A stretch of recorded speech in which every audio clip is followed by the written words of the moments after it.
Chapter 3.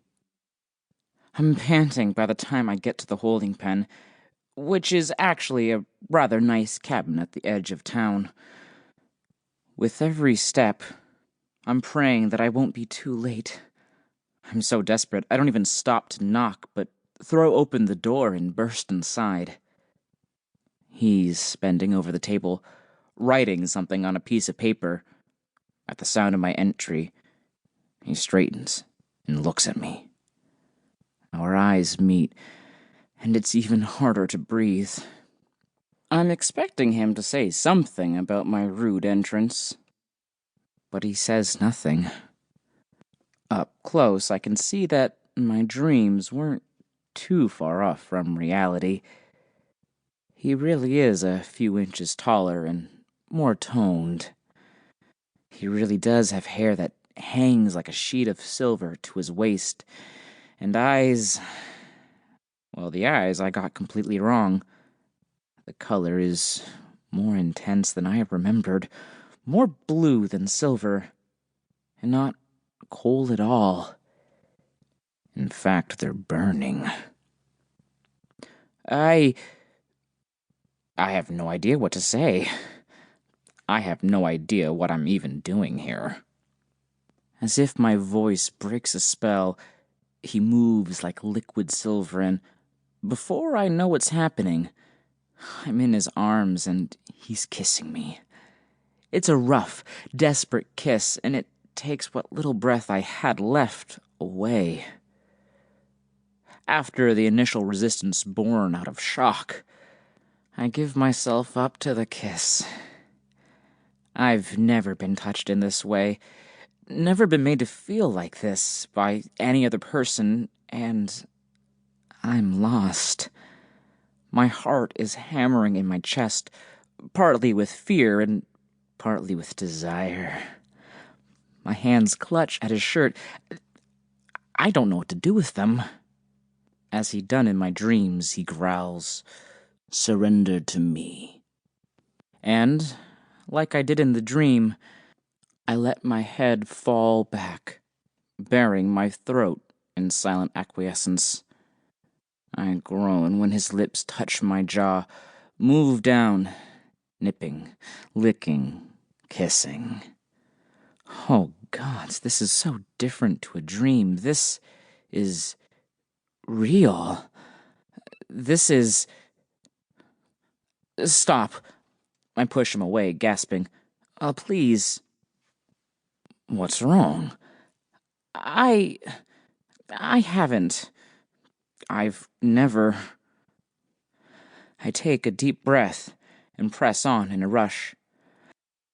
I've never done this before, and I'm scared. For a long moment he stares at me, and I'm scared stiff. He's going to walk away.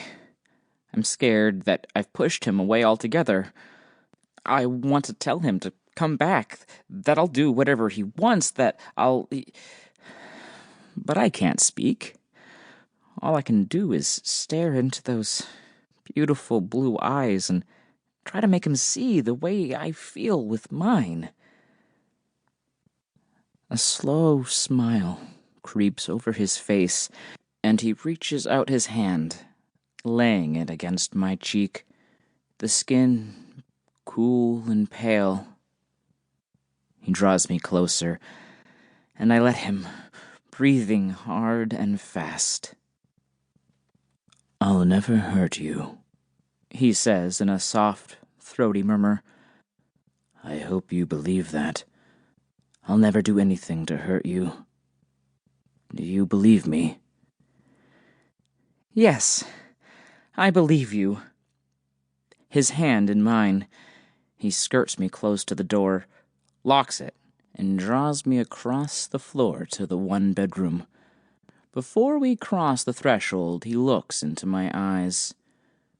"Do you trust me? Do you want me?" "Yes," I say automatically. "Yes, I do." He smiles.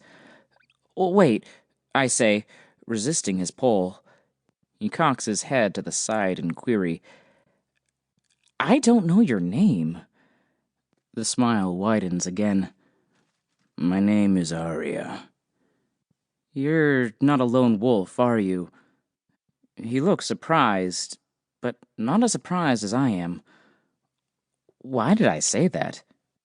No, I'm not. And my father knows. He does. You came here for me, didn't you? It's all so clear now. I've been a fool.